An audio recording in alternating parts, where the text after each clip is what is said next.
Hello everyone and welcome to a book talk for The Little Book of Lykke by Meik Wiking. This is a nonfiction and I believe one of the tags is also a self-help. This is really good and it also has pronunciation Lykke. So I enjoyed this one. This is an author that I did purchase another book from this author to have it on deck for when I'm ready to read it. So this is the second book by this author that I have read. And this was published in 2017. It is a self-help nonfiction. It says this is the secrets to the world's happiest people. So this is just basically tips and what the author has found out with doing research of what makes happy people happy. This author is Danish, and so a lot of the there's references to some of his friends' experiences, but a lot of his experience and living with Danish people. There was an audiobook available. It is narrated by the author himself, and it was 4 hours and 27 minutes on standard one-time speed. So it's just about why are Danes so happy? What makes Danish people so happy, or what makes happy people happy? The more the emphasis is on Danish people because he is Danish, and so there is a lot more emphasis. There are beautiful imagery throughout this book as well, and I found it to be really good. There's a lot of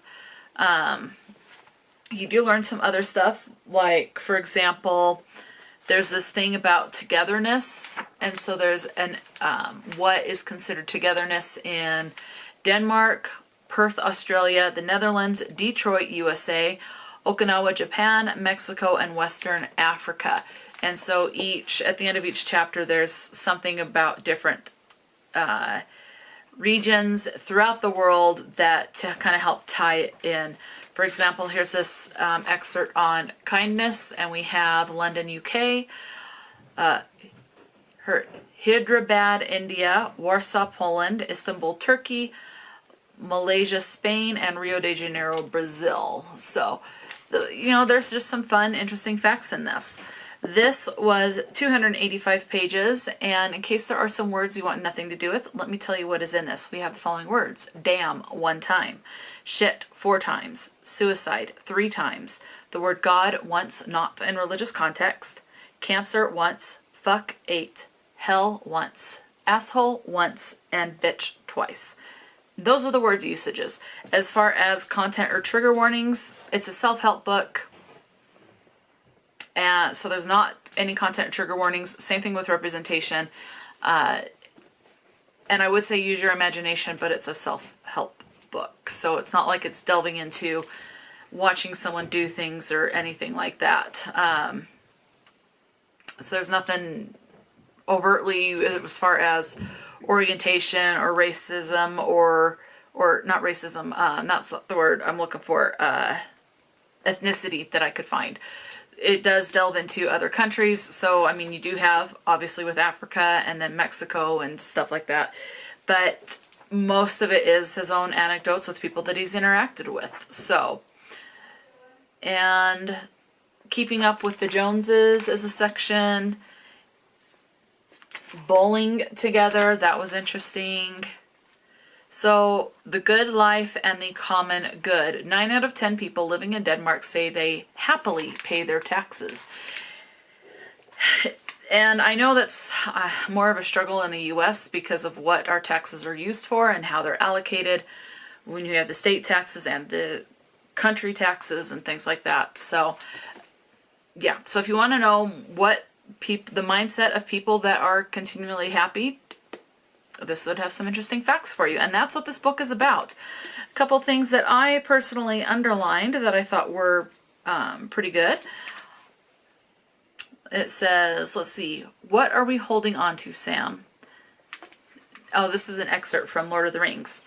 That there's some good in this world, Mr. Frodo, and it's worth fighting for. These days, it is easier to notice the fighting rather than what is fine.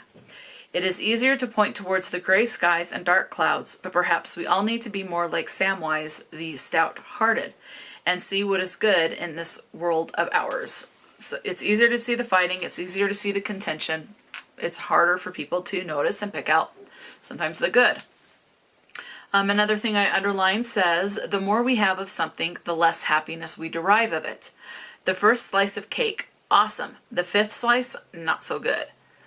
Economics call this the law of diminishing marginal utility. Okay, I don't really care. I personally don't care what economic calls it, but let's see. Three inexpensive attitudes that can bring happiness. And one is establish a free run fellowship, and it goes into details about that. Create a smile file, and it describes that. Number 1 on that list is reading. So I like that, reading. Anyway, and let's see, one other thing I'll tell you that I underlined is reading literary fiction improves our ability to detect and understand other people's emotions. And that is this book. That's pretty much all I can say without spoiling anything specific.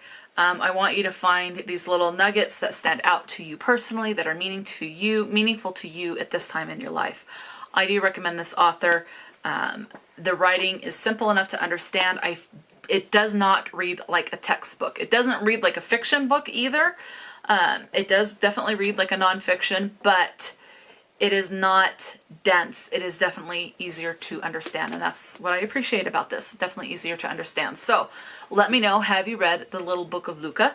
The other book by this author that I have read is The Little Book of Hygge.